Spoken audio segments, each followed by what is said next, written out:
अस्सलामु अलैकुम वरहमतुल्लाहि वबरकातुह। नहमदुहु व नुसल्ली अला रसूलिहिल करीम, अम्मा बाद। फ़अऊज़ु बिल्लाहि मिनश शैतानिर रजीम। बिस्मिल्लाहिर रहमानिर रहीम। या अय्युहल इंसानु मा गर्रका बिरब्बिकल करीम। सदकाल्लाहुल अज़ीम।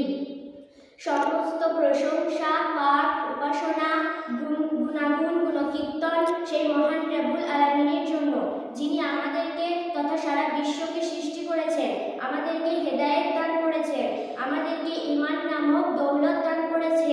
আমরা যদি এই ঈমান নিয়ে মৃত্যুবরণ করতে পারি, আল্লাহ তাআলা আমাদেরকে জাহান্নামের আগুন থেকে বাঁচাবেন ইনশাআল্লাহ।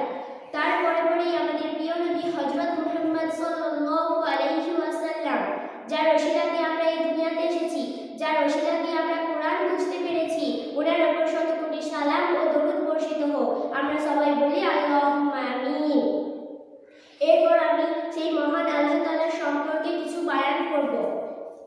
মহান রব্বুল আলামিনের পবিত্র সত্তা এবং গুণাবলীর পরিচয় জানা এবং আল্লাহ তাআলার ইবাদত করাই মানব সমাজের একমাত্র কর্তব্য।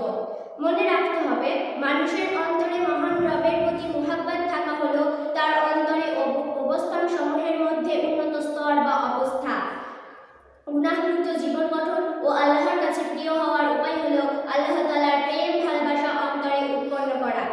আল্লাহ তাআলার মুহাব্বত যখন প্রবল ও শক্তিশালী হয়ে বান্দার অন্তরের সবটুকু অধিকার করে নেয়, অর্থাৎ তাতে আল্লাহর প্রেম ভালোবাসা ছাড়া অন্য কোনো বস্তুর প্রতি আসক্তি না থাকে, তখনই মানুষের আধ্যাত্মিক অবস্থা অনেক উপরে পৌঁছে যায়। আর তখনই তার ধ্যান জ্ঞান হয়ে ওঠে একমাত্র আল্লাহর রাজি ও খুশি। যদিও নিজেকে এত উঁচু স্তরে নিয়ে যাওয়া অনেক কঠিন, কিন্তু আমাদের পূর্ববর্তী বুজুর্গানে দিন কঠিন মুজাহাদা করে দেখিয়ে দিয়েছেন যে আল্লাহ তাআলার মুহাব্বত নৈকট্য অর্জনে আধ্যাত্মিক উন্নতির চরম সীমায় পৌঁছে যায়। প্রিয় ভাই বোন, আল্লাহ তাআলার প্রতি মুহাব্বত রাখা প্রতি মানব জাতির জন্য অবশ্যই কর্তব্য। হাদিস পাকে রাসূলুল্লাহ সাল্লাল্লাহু আলাইহি ওয়াসাল্লাম বলেছে, মানুষ যে পর্যন্ত আল্লাহ ও আল্লাহর রাসূলকে সমস্ত বিষয় ও বস্তুর চেয়ে বেশি ভালোবাসতে না পারবে, ততক্ষণ পর্যন্ত তার ঈমান দৃঢ় হবে না। হাদিস শরীফে বর্ণিত আছে, যখন মালাকুল মউত হযরত আজরাইল আলাইহিস সালাম হযরত ইব্রাহিম আলাইহিস সালামের রূহ মুবারক কবজ করতে আসলেন, তখন হযরত ইব্রাহিম আলাইহিস সালাম মালাকুল মউতকে জিজ্ঞেস করলেন, তুমি কি এমন ঘটনা কখনো দেখেছো যে বন্ধু বন্ধুর প্রাণ হরণ করে? তখনই ওহী আসলো, হে আমার খলিল, বন্ধু বন্ধুর সাক্ষাৎ লাভে অনিচ্ছুক, এমন ঘটনা কি কখনো দেখেছো? হযরত ইব্রাহিম আলাইহিস সালাম এই কথা শুনে আজরাইল আলাইহিস সালামকে বললেন, আমার জান কবজ করো। হযরত রাসূল আকরাম সাল্লাল্লাহু আলাইহি ওয়াসাল্লাম আল্লাহর দরবারে এই দোয়াটি বেশি বেশি করতেন, আল্লাহুম্মা রযুকনি হুব্বুকা ওয়া হুব্বা মান আহাব্বাকা মান হাব্বা মান আহাব্বাকা ওয়া হুব্বা মান ইউরিবুনি ইলা হুব্বিকা ওয়াজআল হুব্বাকা আহাব্বা ইলা মিনাস সামাইল বারিদ। অর্থাৎ, হে আল্লাহ, আপনাকে ভালোবাসার তৌফিক দান করুন এবং আপনার প্রিয়জনের প্রতি মুহাব্বত এবং যে বস্তু বা ব্যক্তি আমাকে আপনার মুহাব্বতে নিকটবর্তী করে দেয়, সেই বস্তুর মুহাব্বত আমাকে দান করুন। আর তৃষ্ণার সুশীতল পানি অপেক্ষা আপনার মুহাব্বতকে আমার জন্য অধিক প্রিয় করুন। যার প্রতি আল্লাহ তাআলা রাজি হয়েছে, তার চেয়ে সৌভাগ্যবান আর কে আছে? সে তো সফল হয়েছে। আর যার উপর আল্লাহ তাআলা অসন্তুষ্ট হয়েছে, তার চেয়ে হতভাগা আর কে আছে?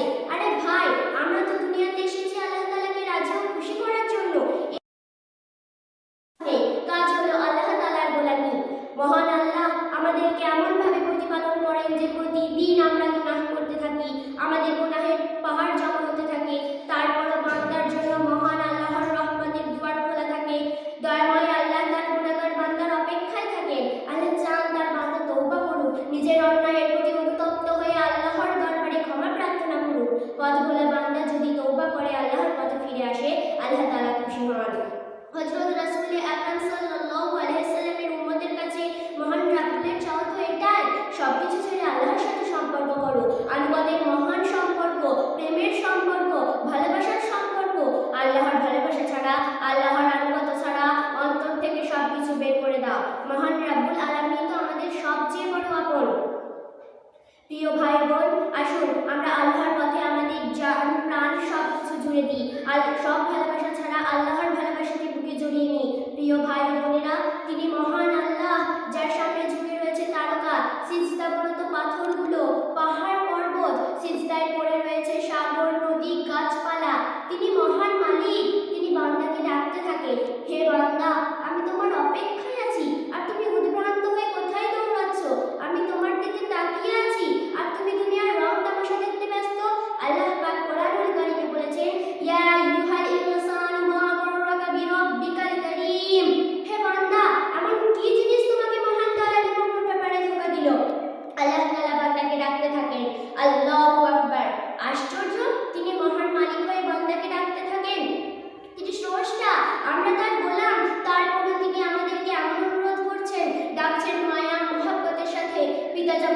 সন্তানকে আদর করে ডাকে, মা যেমন সন্তানকে মমতার সাথে ডাকে, তার চেয়ে প্রেমময় ভাষায় আল্লাহ তাআলা বান্দাকে ডাকতে থাকেন। আল্লাহ কি ঠেকা আমাদের কাছে?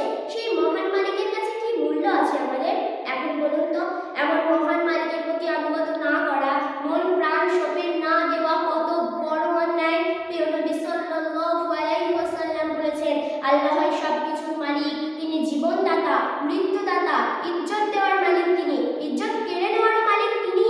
তাই আল্লাহর দিকে এগিয়ে যাও, দৌড়ে যাও, তার জন্য মৃত্যুকে বরণ করে নাও।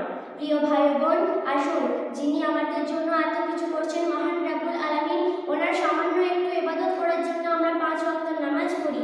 এই বলে আমি বায়ানটি শেষ করলাম। ওয়া আখির দাওয়ানা আলহামদুলিল্লাহি রাব্বিল আলামিন। আসসালামু আলাইকুম।